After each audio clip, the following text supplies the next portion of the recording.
Yeah, I've been doing a string of very late videos. Very late again. Way past bedtime and such.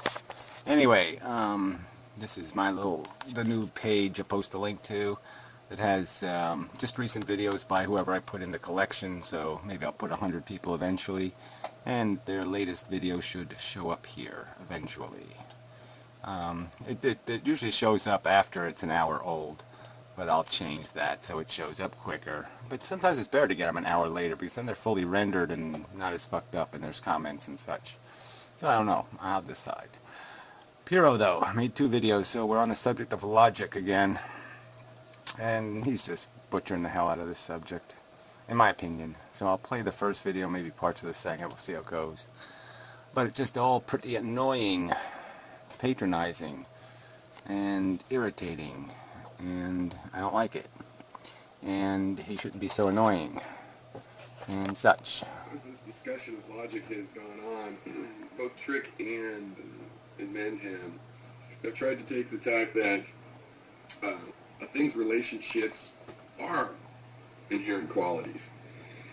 And it's a little bit frustrating in that I don't really want to take... Yeah, well, whatever. You don't want to blah, blah, blah. You don't want to... you keep playing this game like, you know, I care about what you and the, I don't know, Muslim logicists are arguing about. It's like you have these camps and you got to fall into one of these camps. I'm arguing that reality is a static thing. I believe in a deterministic universe, and I believe part of the determinism is in fact the logic, the rationality, this good sense. All those things are part of reality, not just something we make up in our head, okay? Fuel efficiency of a car is a reality. It's not just something made up. We don't make up how much gas it uses.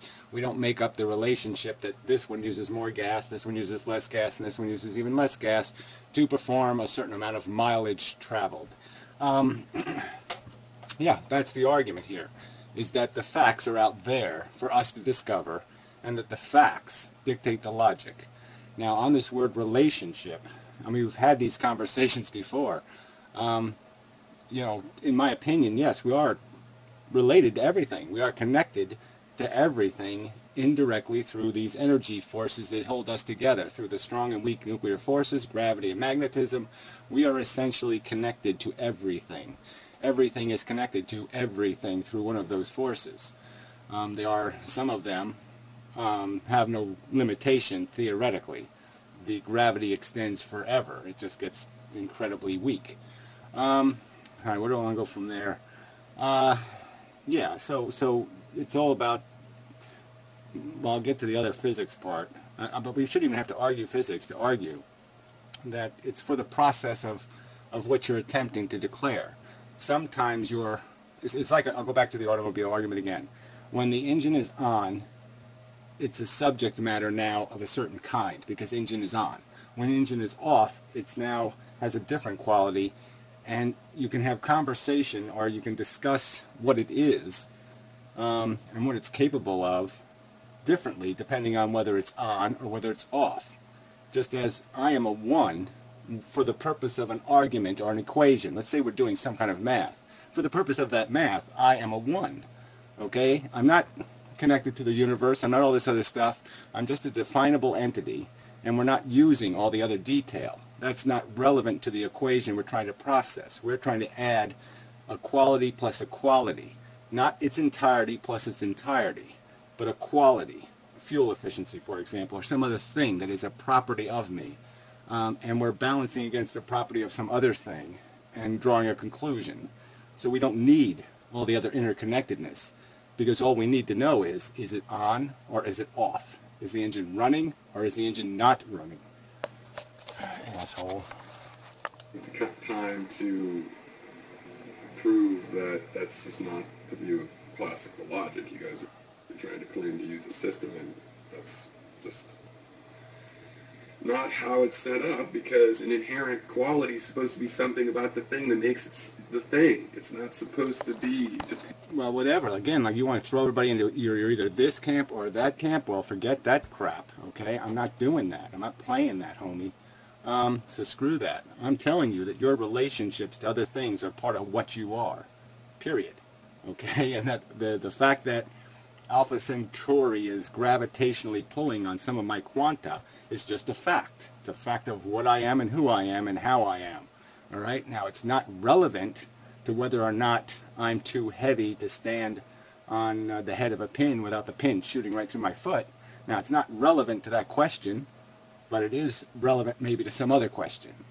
And that's what logic is defining what it is you're trying to quantify or qualify about the thing. And again, I'll make this argument. We know it in math. There's decimal places. And when you're doing math, your math is only good for the amount of decimal places you have input for. So if your value only goes to 2 places, to thousands, and you're trying to calculate something to the millions, well, you're going to have an error right now because your thousands aren't going to calculate into millions, and vice versa. And we know that what we're doing in this conversation, okay, isn't tenths or thousands. It's all the way over the other end. All right, we're not demanding the precision of knowing every single molecular reaction that has ever taken place. It is like your stupid river example in the second video. We're just trying to say, is this the thing where water flows? We're not trying to say, is it the same water? Where did those atoms in that water come from? We're not doing any of that crap. We're just for the sake qualifying it as a river. Jackass.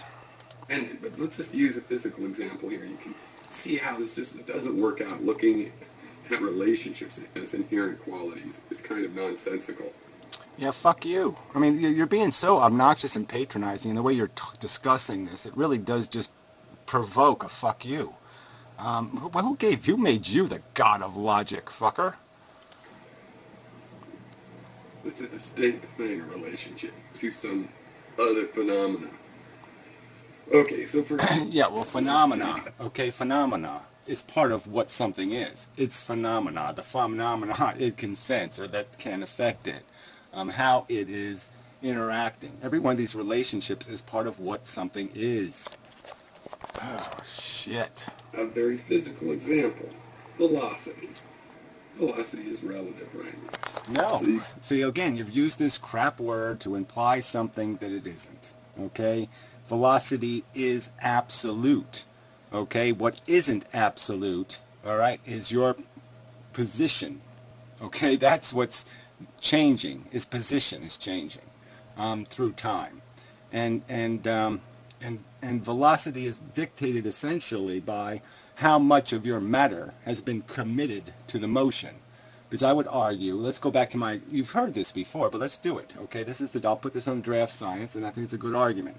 Now, if you accept my consistent with Einstein theory that the universe is running on a clock speed, that it's actually a stagnant universe on the click, or off the click, one or the other, and that the quanta move 1 unit at the click, okay, on the clock speed. They can move 1 unit that way, that way, that way, whatever way they are provoked to move or are disposed to move based on the circumstance they are in.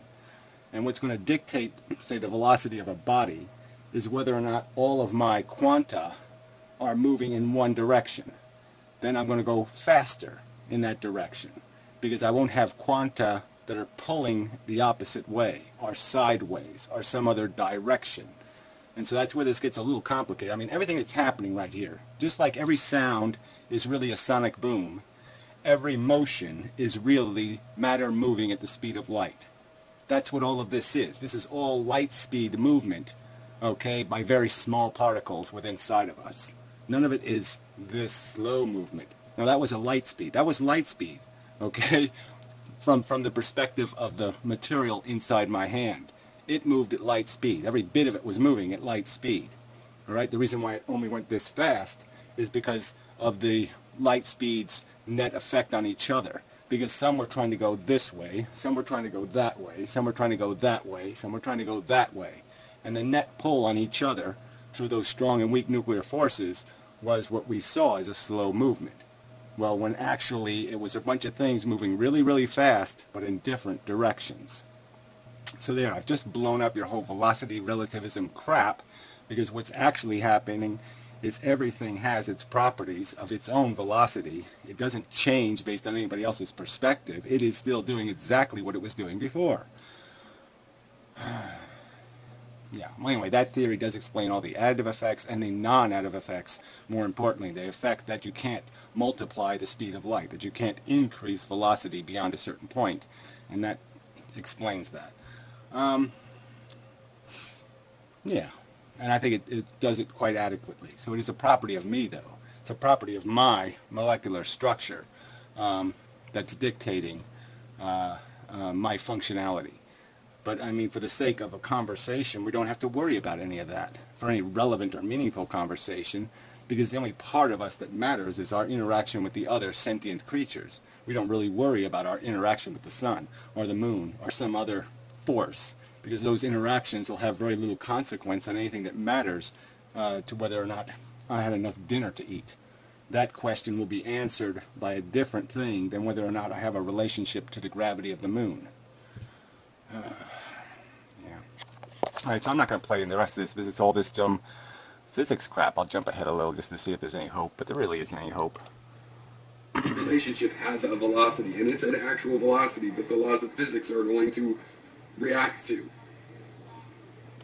But yes, it's just completely incoherent statement. You know, relationship has a velocity. It's just, no, sorry. The things have a disposition, and their disposition changes over time, and we call that velocity. Precise language again. This is language. This is all about words, and if we use them carefully and precisely, we can ask relevant questions, and we always have to be conscious of not going beyond what the question is being asked, or perverting a thing into a non-thing for the purpose of confusion. We know, you know, for some purposes, like how many people can fit on a boat, I'm a 1. I'm not a 10, I'm not a 700, I'm a 1. All right, and that's how it's going to be calculated, because that simplifies the math, and it has a low error rate. Yes, I could be a 1 that weighs 1,000 pounds, so I could be as heavy as 3 other people. But for some circumstances, it's not going to matter how heavy I am. It's just going to matter how much oxygen I consume, or some other thing that will decide what the 1 represents. But again, for the purpose of our conversation, we don't care if there's a 0.5% error rate. That's acceptable, because we just want to get the general answer generally correct. We want to be right most of the time. Not all of the time, not strictly in some perfect world. No, just good enough is good enough most of the time. And that's logic still. It's just simpler logic. It has less decimal points. There's nothing wrong with doing logic with less precision and decimal points. And there's no point in inventing confusions, decimal points that don't need to exist.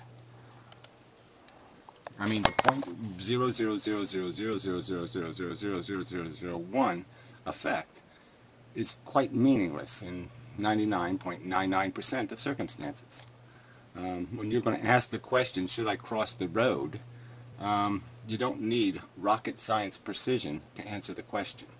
You don't have time for rocket science precision. You just have to do what's reasonable, beyond the reasonable doubt, the best, the quickest solution to the question based on the information available. And you're going to use logic to process that answer. And yes, it would be perfect if you could, you know, calculate every possibility. What's the bus schedule right now? How crowded are the streets usually at this time of day? I mean, you could add a whole bunch of information to try to make a perfect choice or decision.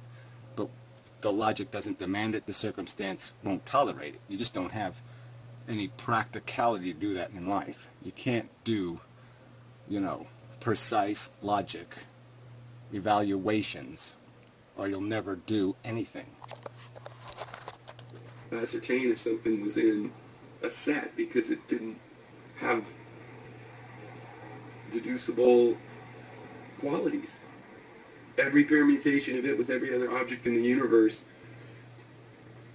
it becomes incredibly irrelevant. Because all we're concerned about is the big questions, and we can answer those. Will the pin support your weight? Will the chair support your weight? Those are the questions we're asking. That's the logic we're applying. Should I chase the criminal? Should I blah blah? These are the logical questions, are circumstantial to some real life circumstance, to our real life circumstance of being human beings on planet Earth. We can have a broad context, but there's no point in making the context so broad that we include the variable of the gravity of Venus. There's just no point in doing that. Shithead. So we'll play a little bit of this other video, which is just as frickin' annoying. 16 minutes already. Damn. Damn, I says. Let's see if there's any comments. Do you get it? I think, we can get, I think so. We can get all stuck in these logical issues and ramifications, but to me the point is a lot more organic. I mean, basically, what's waiting to be realized is that every concept that humans use had its start with something at the body level, something we read. Right, well that's the point I was making in the damn video, is that our language sucks because it was invented by stupid people who didn't know the truth. So they invented words like spontaneous and random without really knowing those are kind of silly concepts. Yeah, so yeah, it has lots of flaws in it. It's not as precise as we'd like. It's not like, I don't know, metric system versus English system shit or something. Yeah, it's just not a very useful tool, and it could be more useful if the language was cleaned up. But we still can use it when we need to. When we need to, we have to be more precise. But it's people like you that aren't doing it because you want the answer to be more precise. You're screwing with words to evade the truth. That's what the Professor Antons and the rest of you mumbo-jumbo speakers are doing. You keep saying things like, I believe in evolution and determinism and physics, and then the second somebody turns their head, you start talking this, well, we have the freedom to freely think we have free will, or some kind of other double speak, where you just, again, twist and pervert language until the meaning is lost. And I say, fuck you to that. So our idea of thing was developed actually over millions of years. Spider. Through our sense and motor responsibilities of our brain. Little one. Which came up with this abstraction for objects that, persist in the world a bit and we can interact with, and there's a fruit and it has the quality of being nutritious and these kinds of things, and we didn't have to think of them as relationships to, our biology and so on and so forth. And we had this idea of thing. But then we push it out to further and further abstraction. So, an equation is a thing, and everything is a thing. Yeah, well, it's kind of true. I mean, there are